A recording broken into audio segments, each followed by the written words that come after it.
Nous sommes la RTNC sur 100.fm depuis Kinshasa, la capitale. Et nous travaillons en collaboration étroite avec Didier Anzimba, qui est à la prise de son. Kofron et Kouchou Singa nous réalisent. Je suis SM. Sa Majesté Polycarpe Pouati Mavangoulou, c'est pour vous servir. Et pour le compte de notre émission, nous recevons aujourd'hui un homme qui maîtrise sa science et il va nous parler de ce qu'il a appris et de ce qui le fait vivre. Et il a toujours un cœur penché vers l'homme. Une entreprise, c'est pour la production et on vise le développement en se procurant la dernière trouvaille technologique des machines et autres engins pour fructifier les produits et les chiffres d'affaires. Mais bien souvent, on oublie l'homme. Celui qui devra utiliser la machine, celui-là qui devra maintenir le rouage en état parfait. En parlant de la gestion des ressources humaines, nous estimons que c'est l'un des secteurs clés qui s'occupe du personnel, en parlant de ses dispositions physiques, psychiques et sociales qui aideraient, je parle au conditionnel, qui aideraient mieux à réaliser ce dont on aspire ou bien ce dont aspire toute entreprise. Aujourd'hui, notre invité nous explique pourquoi et comment gérer les ressources humaines. Je dis d'abord Monsieur Makungu Landamoko Bavon, en face de moi que vous ne voyez pas. Monsieur, bonjour. Bonjour. Nous sommes la RTNC sur 100.fm, la radio nationale. Nous sommes suivis, peut-être que vous le savez mieux que moi, parce que vous avez parcouru le pays, cela va de vos fonctions, du nord au sud, de l'est à l'ouest, en passant par le centre, à Lissala, à Gemena, à Bumba, à Zongo, à Beni, à Butembo, Fizi, Sud Kivu.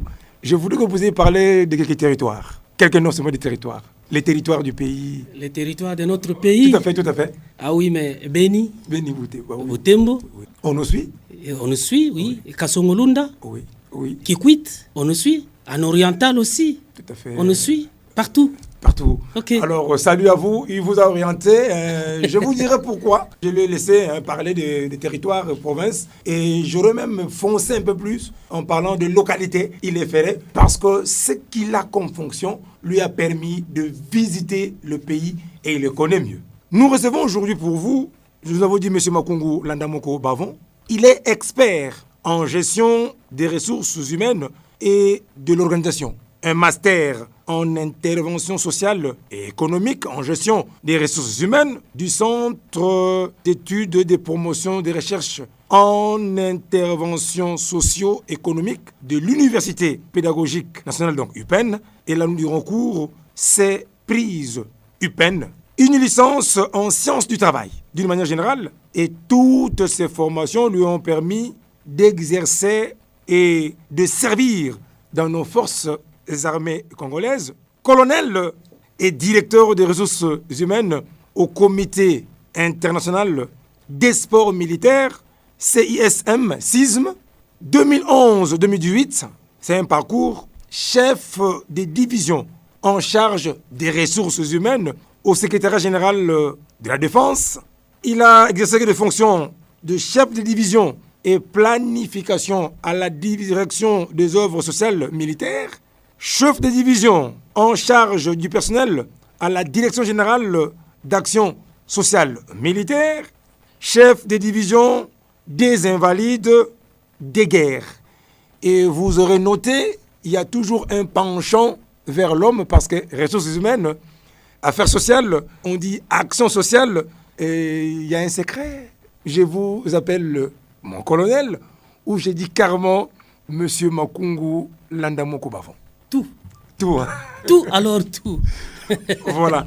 Et c'est parce que vous avez écrit un ouvrage, Guide pratique de gestion des ressources humaines. Bien souvent, nous avons dit dans notre introduction qu'on ne tient pas souvent compte de l'homme, sinon des ressources humaines. Et pourtant, vous nous dites, vous affirmez haut et fort qu'il faut s'occuper de l'homme, de son ensemble, et cela ira mieux pour fructifier l'entreprise et la société. Alors, dites-nous un peu, c'est quoi en fait les ressources humaines? Merci beaucoup, messieurs les journalistes. Je suis colonel Landamoko Makungu Bavon, au sein des forces armées de la République démocratique du Congo. J'ai un master en gestion des ressources humaines.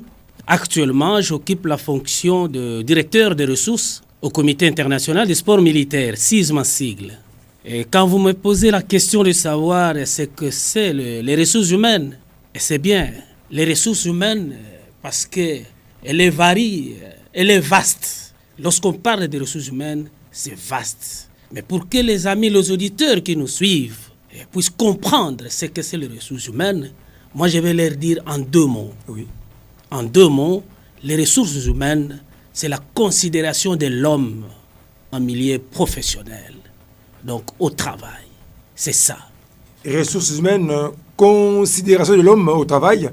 Et c'est une personne aguerrie ou n'importe qui peut prester dans ce service-là? Parce que dans une entreprise, il y a bien des services, mais il y a quelque part, on parle de service des ressources humaines. Que font-ils?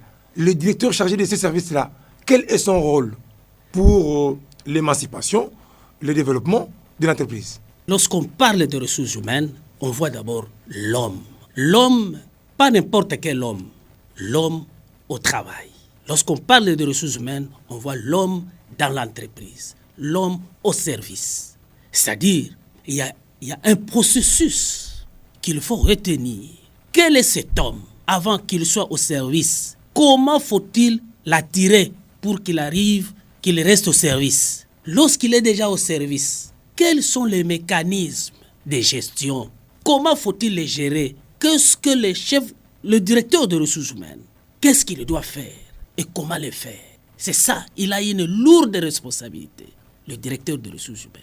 C'est pourquoi nous, dans nos études, nous avions pensé, en tout cas, aider les autres. Parce qu'il y a ceux-là qui occupent les fonctions de gestionnaire des ressources humaines, mais qui n'ont pas été formés, qui ne savent pas qu'est-ce qu'il faut faire. Alors, nous, comme nous avons eu la chance, nous avions pensé, en tout cas, mettre ce que nous avions pris à la disposition aussi des autres. Puis, en prenant cela, ils sauront qu'est-ce qu'il faut faire et comment le faire.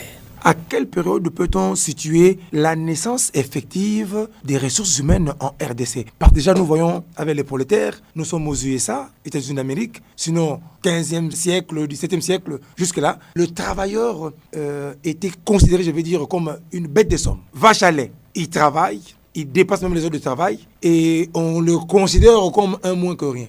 Et pourtant, c'est le travailleur qui est en train de produire une situation par rapport à ça. Merci beaucoup pour la précision. Et si je peux, vous allez accepter que je vous retourne un peu plus loin dans la Genèse. Oui, allez-y. La Genèse nous renseigne. Vers 1760, je crois, si j'ai une bonne mémoire, il y a eu révolution industrielle. Cette révolution a occasionné les naissances ou la naissance des industries. Et à ce moment-là, on ne parlait pas de gestion de ressources humaines. Vers le XVIIe siècle, le recrutement se faisait à volonté, sans règlement. C'est-à-dire, le recrutement n'était pas réglementé. Et il s'est fait beaucoup de temps. Vers le XIXe siècle, il fallait vraiment mener des études.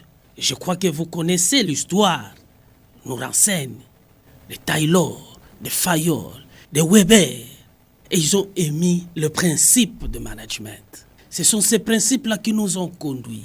L'homme n'était pas toujours considéré. Il fallait attendre vers 1929-30. La nouvelle école arrive. Cette école-là, qu'on appelle école des ressources humaines, les relations des ressources humaines, c'est arrivé avec Maillot et les autres. Alors, qu'est-ce qui s'est arrivé? L'homme n'était pas considéré, comme vous venez de le dire. L'homme, c'est ce qu'on appelle vache à lait. Il travaille pourvu qu'on lui donne ce qu'il a, c'est tout. Mais les besoins de l'homme n'étaient pas pris en considération. Et c'est cette mentalité-là qui nous est animée. Lorsqu'on parle de ressources humaines, en République démocratique du Congo, je dirais c'est vers les années 80. Là, nous sommes dans notre pays, évidemment. Oui, c'est vers les années 80-90. Parce qu'on peut même dire qu'un peu plus tôt, avec l'arrivée des indépendances en Afrique, l'homme n'était toujours pas considéré parce qu'il y avait l'oppression de l'homme blanc. Oui. C'est maintenant, les choses commencent à évoluer. L'homme commence à être considéré, mais pas du tout comme tel. Mais c'est pourquoi nous sommes là, pour pousser, pour booster, pour chercher à ce que les gestionnaires des ressources humaines puissent prendre la conscience de considérer l'homme un milieu professionnel. Parce que nous allons dire que l'entrepreneur voudrait avoir un résultat, voudrait que son entreprise puisse prospérer. Mais c'est avec l'homme. Généralement, nous l'avons dit dans notre introduction, on s'occupe des machines. On va aller prendre la dernière trouvaille. Mais on ne s'occupe pas vraiment de l'homme. Et comment est-ce que les directeurs, gestionnaires des ressources humaines peuvent-ils s'occuper normalement de l'ouvrier ou de son personnel? Merci beaucoup. C'est pourquoi l'ouvrage est là. Oui. Dans cet ouvrage, guide pratique de gestion des ressources humaines, l'ouvrage est là. Une plaquette qui est partout dans nos bibliothèques, exactement, dans nos marchés. Oui. Ici, lorsqu'ils vont voir, ils vont lire, nous avons présenté d'abord les ressources humaines, la genèse des ressources humaines. Oui. Un gestionnaire des ressources humaines doit connaître la genèse. Le deuxième point, nous avions parlé des définitions. Il y en a à l'intérieur. Le troisième point, nous avions parlé des objectifs des ressources humaines. Les ressources humaines visent quoi? Donc les gestionnaires doivent déjà connaître les objectifs de la gestion des ressources humaines. Quatrième point, nous avions parlé des domaines. Quels sont les différents domaines de gestion des ressources humaines? Cinquième point, nous avions parlé des missions. Les ressources humaines, lorsqu'aujourd'hui on vous nomme directeur des ressources humaines, quelles sont les missions qui vous est assignées? Qu'est-ce que vous devez faire et comment les faire? Sixième point, nous avions parlé de la politique, les différentes politiques qui entourent les ressources humaines. Et pour cette première partie, nous avions parlé de l'intelligence émotionnelle. Disons pour le commun des mortels, qu'est-ce qu'on peut retenir comme définition des ressources humaines? Parce que moi, j'ai parié qu'il y a des entreprises. J'ai discuté avec des amis, notamment dans la discussion, il y avait par exemple le Kofan et Kouchou, avec qui on échangeait. Ils nous laissent comprendre que dans certaines entreprises étatiques, il faudrait genre remue-ménage pour que tous les agents soient recyclés, comprendre le rouage de l'entreprise et appréhender la vraie définition, le vrai rôle de service des ressources humaines. Est-ce ça suffit seulement enregistrer les personnels où il y a une mission assignée à ces services-là? Généralement, vous dites non, voilà, tu es commis au service des ressources humaines. Mais qu'est-ce qu'on peut comprendre des rôles assignés au service des ressources humaines?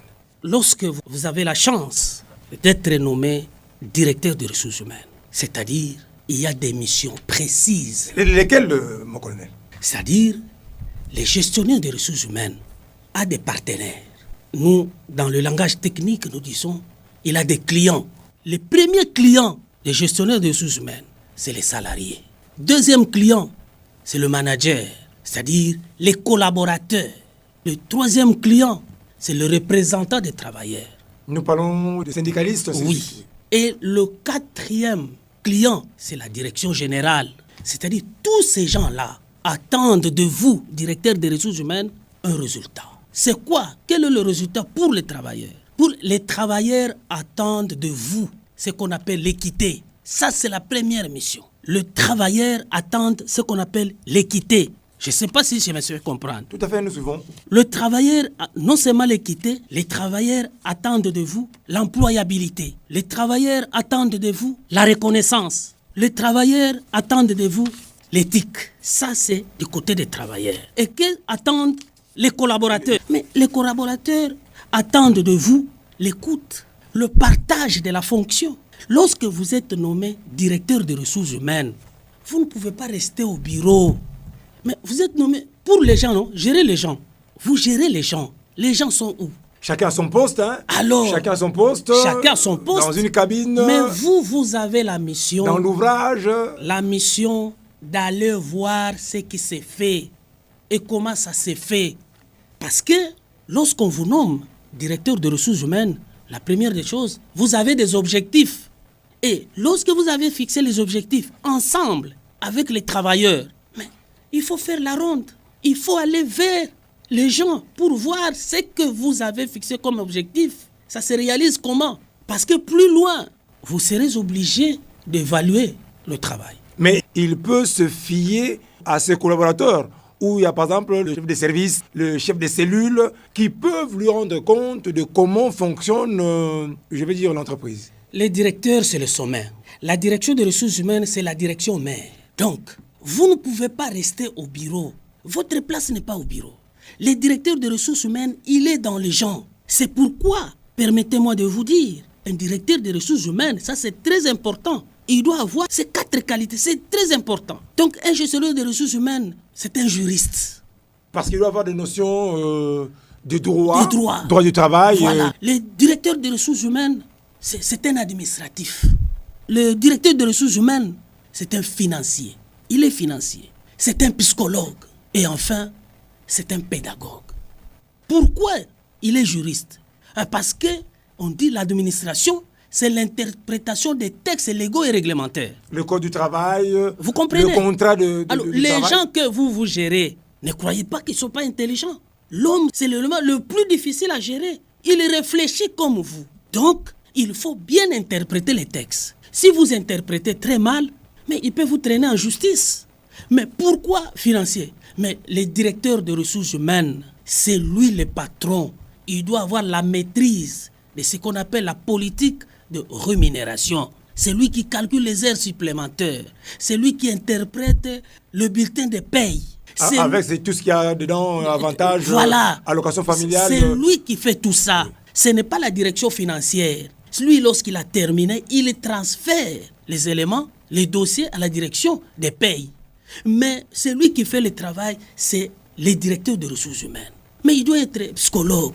Mais entre l'homme et l'animal, la différence, c'est la psychologie. Parce que la psychologie nous aide à réfléchir, à comprendre. S'il n'a pas ces notions-là de comprendre les travailleurs, à réfléchir à la place des travailleurs, mais il va gâcher. Il doit savoir gérer les humeurs. Parce Exactement. qu'on peut avoir un bon travailleur, mais qui a des difficultés. Voilà. Il doit savoir que quand le travailleur quitte la maison, il vient au service, il y a des problèmes en cours de route. Il y a des problèmes à la maison. Il y a des problèmes au service. Lui, il doit être à mesure de voir que tel a un problème, tel a un souci. C'est en fonction de ça qu'il doit prendre des dispositions. Quand j'ai dit qu'il doit être pédagogue, c'est-à-dire un communicateur, c'est lui qui parle bien, qui explique bien, qui définit les objectifs clairs, nets, dans un langage très précis. Les directeurs de ressources ne parlent pas en parabole. Il est clair, il s'est fait comprendre. Il s'est fait comprendre. Il est là pour ça. Il n'est pas nerveux. Non, son bureau, il est toujours fermé. Ah non, il reçoit le lundi à 17h ou bien mardi à 15h. Non, il est pour les gens, il donne l'information et il reçoit l'information à tout moment. Les travailleurs sont représentés par des groupes de syndicalistes. Oui. Alors, quel rapport a les directeurs qui gèrent les ressources humaines avec le groupe des travailleurs? Le représentant des travailleurs n'est pas le gestionnaire des travailleurs. Le directeur des ressources humaines, lui, c'est lui qui gère au quotidien les hommes. C'est lui qui a les hommes entre ses mains. Lorsqu'il a fixé les objectifs, ce n'est pas le représentant des travailleurs qui va suivre. C'est lui le premier représentant. Il est là pour les hommes et les hommes sont là pour lui. Il ne les reçoit pas, c'est lui le représentant des travailleurs. Lui il vient pour plaider les causes, les besoins des travailleurs. Mais cela ne va pas empêcher le directeur des ressources humaines de comprendre avant. D'ailleurs, on l'appelle agent de changement. Il est à l'écoute. À tout moment, il est à l'écoute. Le directeur des ressources humaines, il est debout. Il ne peut pas être assis dans un bureau climatisé. Non.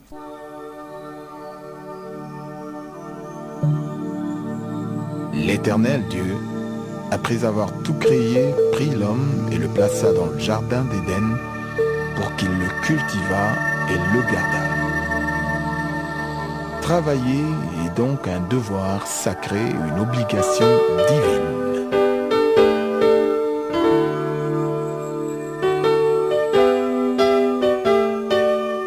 Tout homme qui travaille selon le plan de Dieu pour sa vie est un homme béni.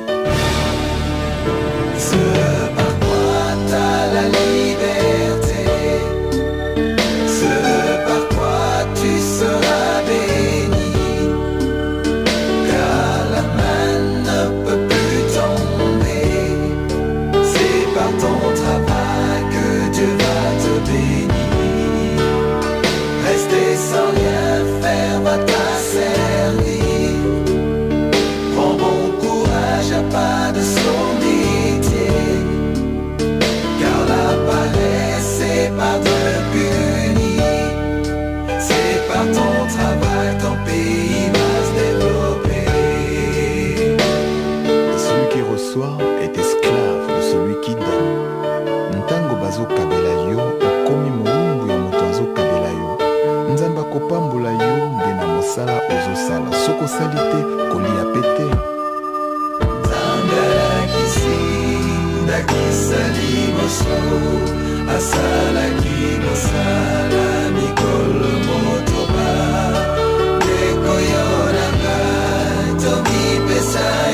Dieu va te bénir.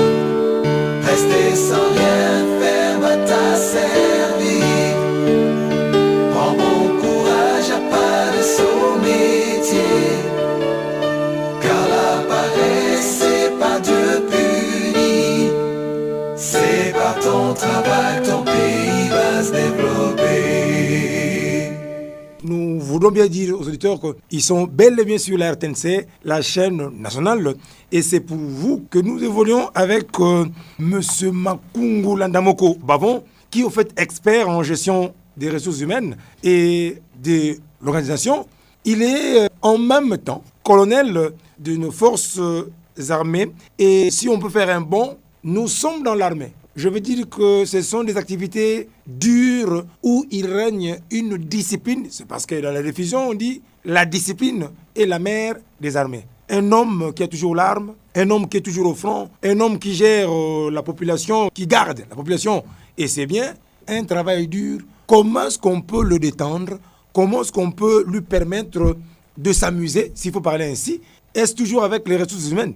Merci beaucoup. Les ressources humaines, quand on parle de ressources humaines, il n'y a pas une frontière. Ah ouais. Au sein de l'armée, il y a les ressources humaines. Au sein de la police, il y a les ressources humaines. À la fonction publique, il y a les ressources humaines. Dans les privés, il y a des ressources humaines. Dans des entreprises philanthropiques, il y a des ressources humaines. Dans des associations, les ressources humaines se trouvent partout. À ce niveau-là, j'aime que vous puissiez être un peu plus concret en parlant, permettez que je le demande, de vous-même. Vous gérez les ressources humaines dans l'armée, quand même, c'est pas une mince affaire. Hein. Alors, quelles sont vos missions et comment vous les gérez? Je vous ai dit tout à l'heure, un gestionnaire des ressources humaines, c'est un psychologue, c'est un pédagogue, c'est un juriste, c'est un administratif, c'est un financier. Du fait de tenir l'arme ne signifie pas que l'homme est difficile. L'armée n'est pas difficile. Les hommes en uniforme réfléchissent. Les hommes en uniforme écoutent. Ce qu'ils écoutent, ce sont des ordres qui viennent de la hiérarchie. Vous comprenez? Ce sont des ordres. Qui vous dit que les militaires sont difficiles? Les militaires ne sont pas difficiles. Les militaires sont obéissants. C'est-à-dire, ce qu'il faut, c'est ça les services pour lesquels ils se sont engagés. Mais ils ne sont pas difficiles. Et ça nécessite une gestion rationnelle, une gestion orthodoxe. Ils sont gérés comme tels. Ce n'est pas parce qu'ils détiennent l'arme que non, ils ne sont pas gérés, ils sont difficiles. Non, la hiérarchie a établi les principes. Et ce sont ces principes-là qu'ils observent. Ce n'est pas qu'on va dévoiler le secret de Pochinelle, mais lorsque vous êtes en la division des invalides de guerre, Oui. je ne suis pas dans l'armée, il y a toujours des primes qui leur sont allouées, qu'est-ce qu'on leur accorde comme garantie de leur survie pour éviter justement qu'ils ne soient considérés comme des abandonnés. Je m'en vais vite vous dire que je n'accepte pas ou je ne partage pas le point de vue évoquer l'argent ou le prime dans la gestion des ressources humaines. Parce que l'argent en soi, lorsque vous parcourez l'ouvrage, tous les auteurs que nous avions exploités ne parlent pas d'argent. Les auteurs, par contre, ils parlent comment motiver les gens. Et la motivation n'est pas seulement le problème d'argent. Quand on parle de la motivation, il y a plusieurs paramètres qui entrent dedans. Alors, et ce qui est des blessés de guerre, les blessés de guerre, c'est une catégorie des militaires, jusque-là, au service de l'armée. Et ils sont gérés comme tels. Le pouvoir, l'État, l'armée continuent à le gérer comme tel. Il y a de veuves ou de veufs, il faut parler aussi ainsi, et des orphelins.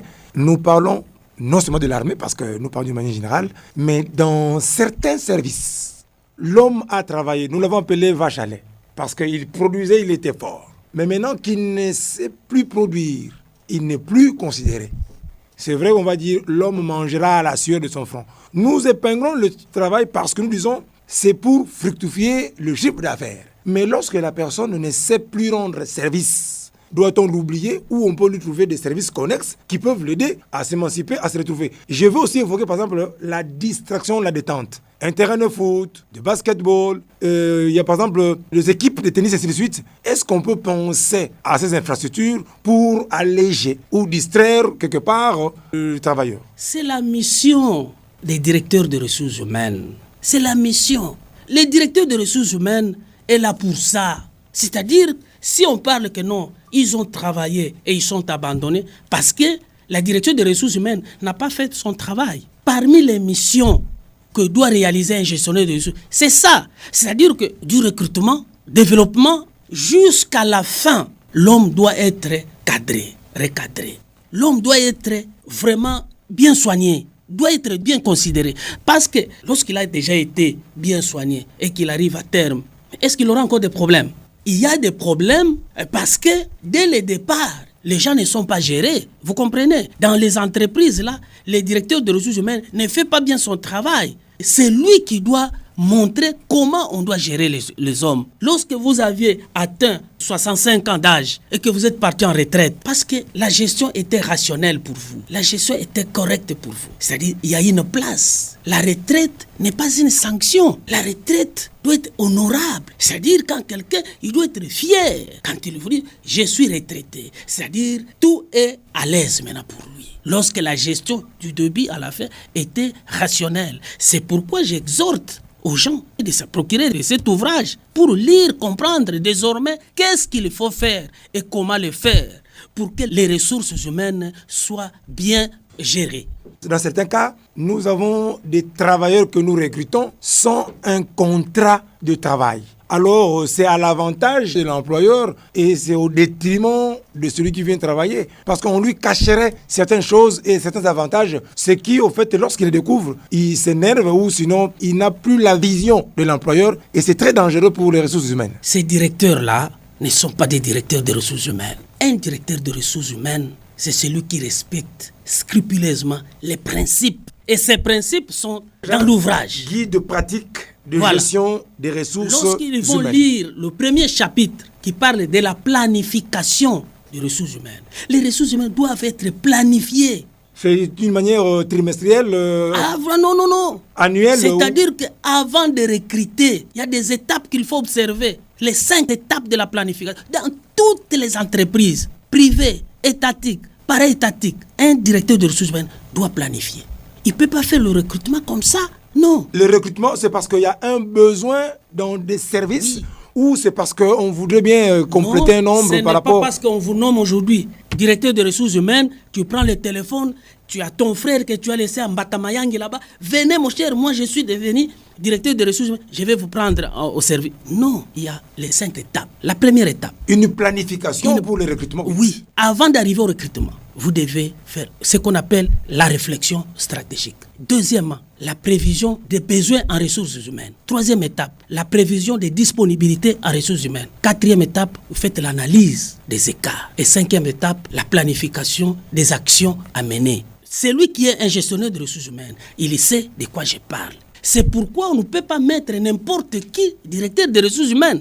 Tu as terminé tes études quelque part, on te prend, on te nomme. Ah non, lui, il parle bien français. Non, lui, il a étudié quelque part. Non, là, on vous dit, vous êtes sous-qualifié. Qu'est-ce qu'on appelle sous-qualification? Mon cher, la sous-qualification, c'est-à-dire celui qui occupe une fonction pour laquelle il n'a pas été formé.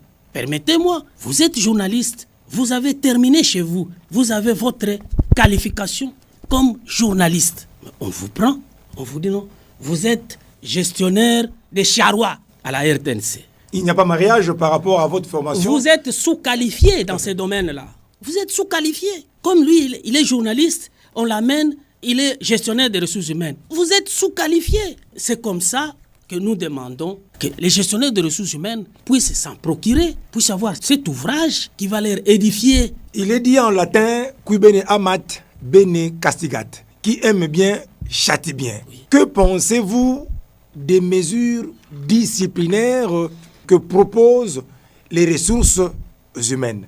Parce que généralement, quelqu'un qui serait indiscipliné quelque part dans un service, on peut l'envoyer pour être à la charge de ressources humaines. Que prévoit comme sanction disciplinaire au niveau des ressources humaines? On peut coller une demande d'explication à Didier Nzemba, mais parlons un peu des étapes des mesures disciplinaires des ressources humaines.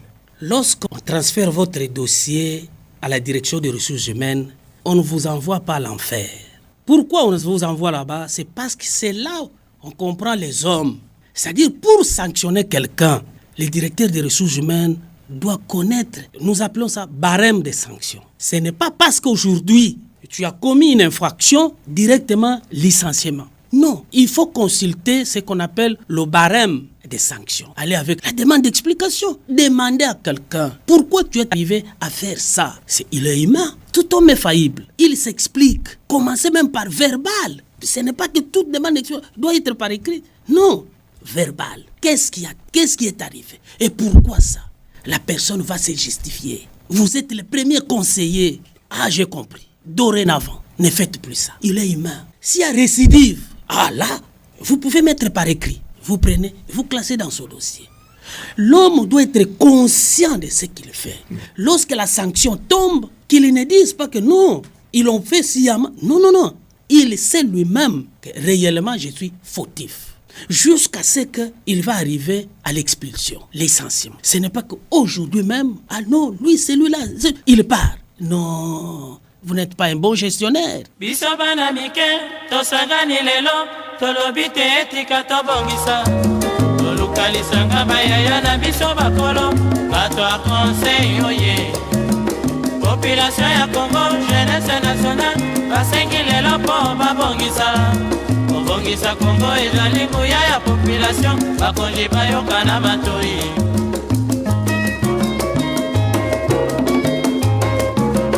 kobongisa mboka eponi motu te moto nyonso na mosala tolukaki lipanda tobongisa mpe yango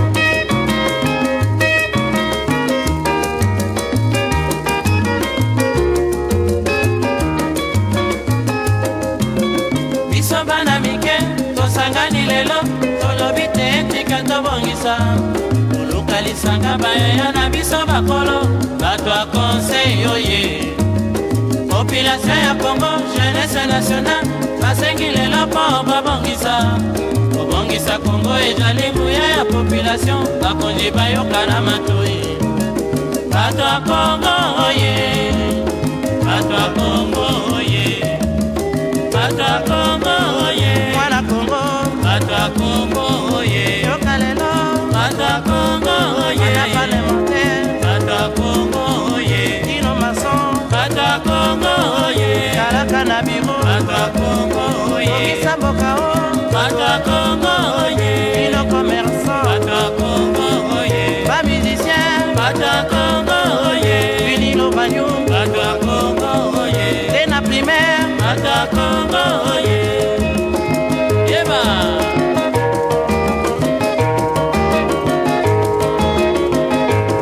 oyo mboka kitoko Congo.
Commerçant, bato a Congo oye, ba musicien, bato a Congo oye, Vinilo Banyo, bato a Congo oye, Tena primaire, bato a Congo oye, mwana Congo, bato a Congo oye. Ceci va encore faire sursauter certains auditeurs. Lorsqu'on parle de sanctions, généralement, on voit la sanction punitive ou la sanction négative. Mais rare, on trouve des sanctions positives, dans le sens quelqu'un a bien travaillé, sinon c'est le moi, mais c'est la direction générale ou le service des ressources humaines qui peut encourager, gratifier quelqu'un qui aurait bien travaillé pendant un trimestre. Justement, lorsqu'on parle des sanctions, il y a des sanctions positives, il y a des sanctions négatives. Mais ici, l'explication que je donnais dans le cadre des sanctions négatives. Même dans le cas des sanctions positives, quelqu'un qui a fait. Il a travaillé pendant un mois, oui, une année. J'ai dit une tout à l'heure production, là, il a été à la hauteur je venais de du le dire. bénéfice. Oui. C'est-à-dire que le directeur de ressources humaines doit être en mesure d'appliquer ce qu'on appelle la politique de reconnaissance. Lorsque l'employé a bien travaillé, il faut le reconnaître. La reconnaissance seulement, ce n'est pas l'argent. Appeler la personne. Vraiment, ce que tu as fait, c'est bon. La personne sera contente, il sera motivé. Le simple mot peut déjà le motiver. D'office. Prochainement, peut-être reviendrait une lettre avec un peu de sous à l'intérieur. Voilà. Parce que ça a toujours encouragé un service qui est bien rendu. Et parce que les gens pensent il a la prime. Pour encourager quelqu'un, il faut payer l'argent. Non, la reconnaissance. Un directeur de ressources humaines qui ne sait pas saluer même ses collaborateurs. Lorsque le directeur de ressources humaines passe dans le couloir, c'est tout le monde qui ferme les bureaux, sinon il va me voir. Et lorsqu'il va me voir, alors il risque de me virer. Mais non, le directeur de ressources humaines, c'est l'homme des gens. Mon colonel, il y a beaucoup de concepts dans cet ouvrage que nous proposons aux auditeurs, à vous penseurs, à vous philosophes, psychologues, à vous étudiants, à vous chercheurs. Procurez-vous de cet ouvrage guide pratique de gestion des ressources humaines. Mais pour donner un peu ce goût à tout le monde, vous évoquez quelque part l'intelligence émotionnelle en gestion des ressources humaines. Que cela signifie-t-il? Comment vous expliquez le mot concept dotation? Je pensais par exemple à un paquet qu'on donnerait. Allez-y un peu parce qu'on va bientôt terminer. Oui, je suis très bref. L'intelligence émotionnelle. L'intelligence émotionnelle, le directeur de ressources humaines doit être un psychologue.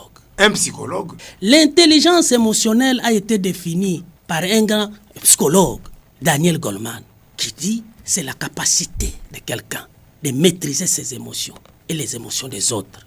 Au service, il y a des problèmes, il y a des conflits, il y a des soucis. Le directeur de ressources humaines, il est là.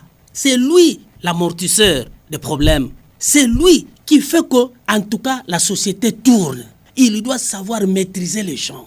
Il doit savoir accepter les gens. Il doit savoir orienter les gens. Il doit savoir départager les gens. Il est au milieu. C'est lui qui fait tout à la place de la direction générale. C'est-à-dire la direction générale est derrière. Lui, il est au milieu. Donc, s'il se maîtrise, il a l'empathie, ce qu'on appelle l'empathie, le souci pour les autres. C'est celui-là qu'on appelle un directeur de ressources humaines. Quand vous parlez de guide de gestion, vous avez été formé dans de grandes écoles des ressources humaines. Y a-t-il un corps de gestionnaires des ressources humaines qui existe, comme d'autres corps évidemment? Les médecins ont un ordre, les avocats ont un ordre. Les gestionnaires des ressources humaines ont-ils un ordre? En tout cas, merci beaucoup pour la question. Je voudrais, avant que je réponde à cette question-là, éclairer un peu les amis, parce qu'il y a un terme là qui échappe les amis, la dotation. Tout à fait. La dotation, c'est une expression des gestionnaires. C'est-à-dire, lorsqu'on parle de dotation, en quelque sorte, je voulais dire que c'est le recrutement. Donc, je peux parler le recrutement, la dotation, l'acquisition. En gestion des ressources humaines, c'est passable. Cela voudrait dire la même chose. Mais, à ce qui concerne les corps, jusque-là, en tout cas, il n'y a pas encore un corps des directeurs de ressources humaines. Cela aiderait, par exemple, à voter des lois ou sinon à discuter de façon que dans toute entreprise, sinon la majorité, qu'il y ait ces services qui devraient être gérés par des techniciens en matière. Sinon, on rencontrerait des gestionnaires des ressources humaines qui engageraient tous les clans Yombe. Il dépend aussi des entreprises. Ah, oui. Parce que l'avenir de leur entreprise en dépend. Donc, ils doivent avoir recruté, mettre en place la direction des ressources humaines qui doivent être animées par les techniciens, les qualifiés, parce que la gestion des ressources humaines, c'est une spécialité. C'est une spécialité. C'est comme la médecine, c'est comme les comptables. Ce n'est pas n'importe qui peut devenir directeur des ressources humaines parce qu'il parle français, parce qu'il a étudié. Non. Alors, je demande aux entrepreneurs, aux chefs d'entreprise, de tout faire pour placer à la tête de la direction des ressources humaines les gens compétents, les gens formés pour la prospérité de leurs entreprises.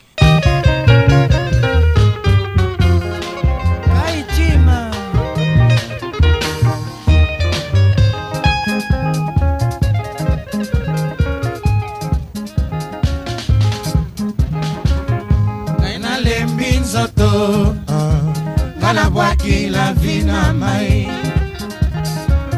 likolo ya bolingo na pesi molombaka embe soki oboyi ngai wana ozali konyokolo ngai ngai nateka la vie na ngai naliasombelanga selo yoyo bolingo na pesi yo lokola supu na monoko bolingo na kabeli yo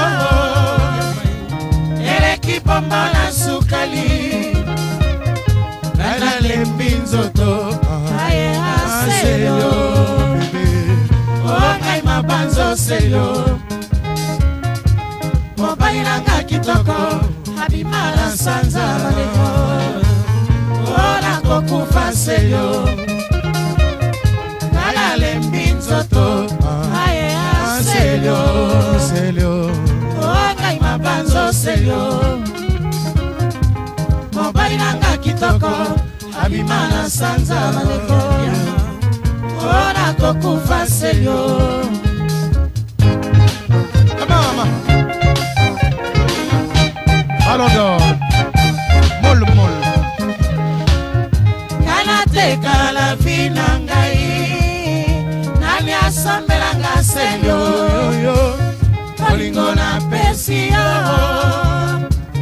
lokola supu na monoko bolingo na kabeli yo eleki bomba na sukali kante nana lembi nzoto aselo okai mabanzo selo mobali nanga kitoko abimala sanza baleko ora kokufa selo nana lembi nzoto aselo okai mabanzo selo mobali nanga kitoko abimala sanza baleko lepope ora kokufa selo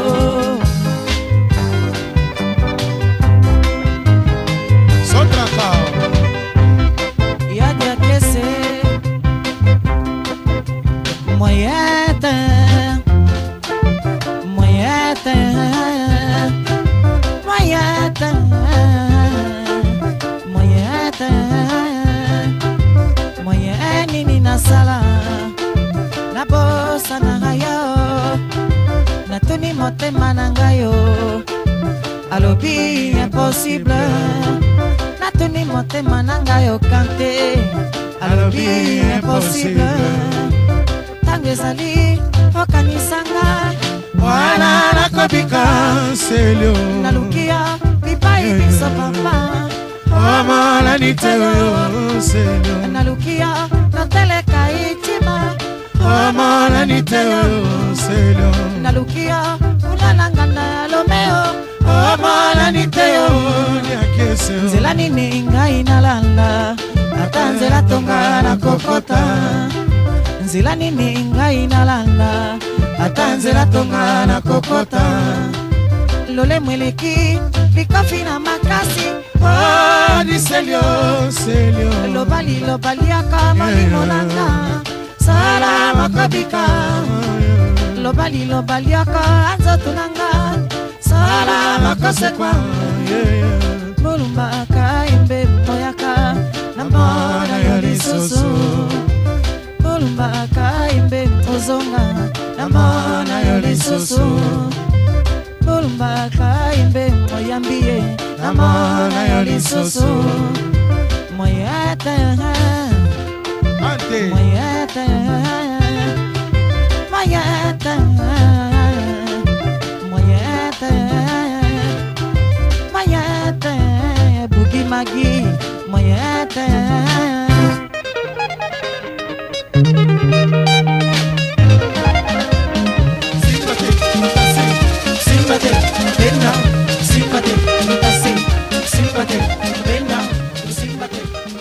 Le temps a toujours été jaloux lorsqu'on évolue et qu'il y a de très bonnes choses, on ne tient pas compte du temps, on oublie. Et lorsqu'on se rend compte que le temps est fini, on regrette un tout petit peu. Partie remise, nous continuerons à évoluer dans ce sens-là pour intéresser les auditeurs, les communs des mortels, sur la valeur des ressources humaines.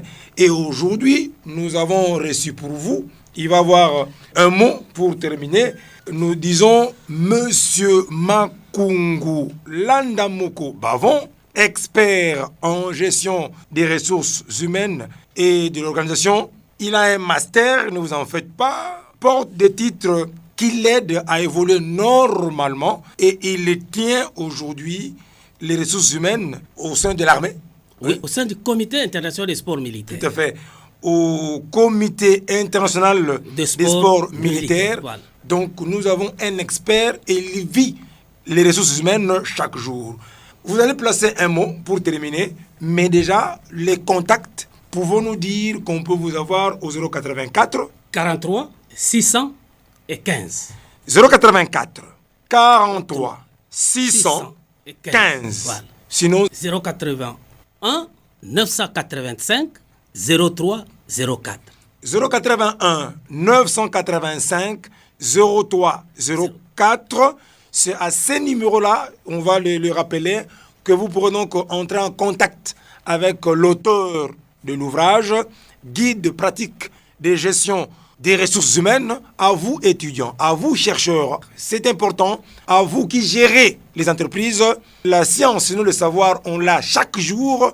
Un plus vous aidera à bien gérer. Renseignez-vous. Trouvez donc le guide pratique des gestions des ressources humaines. Nous terminons, mon colonel, un mot pour aujourd'hui. Je vous remercie pour m'avoir réservé un accueil chez vous. Je souhaite bon week-end à mon chef hiérarchique qui est le général de brigade Boyombo Ngeba, Richard, à mon ami De Gaulle, à tous ceux qui me connaissent, qui nous ont suivis. Je les porte à cœur et je les aime bien. Merci bien à vous, chers auditeurs, auditrices, vous qui aimez la RTNC, la Radio Nationale. Aujourd'hui, nous avons travaillé en collaboration étroite avec Didier Anzemba à la mise en onde. Kofran et Kutusinga, je suis Polycarpe Poitima Vangoulou. Était avec nous le colonel Makungu Landamoko Bavon. Avec l'ouvrage, il nous propose le guide pratique de gestion des ressources humaines. Salut à vous qui nous avez suivis. Un clin d'œil à vous, Léon Matoutou. On pense à vous, Monsieur Kabissa Kizengo. Salut à vous, Mambiolo Avènement. On se retrouve prochainement avec le même plaisir.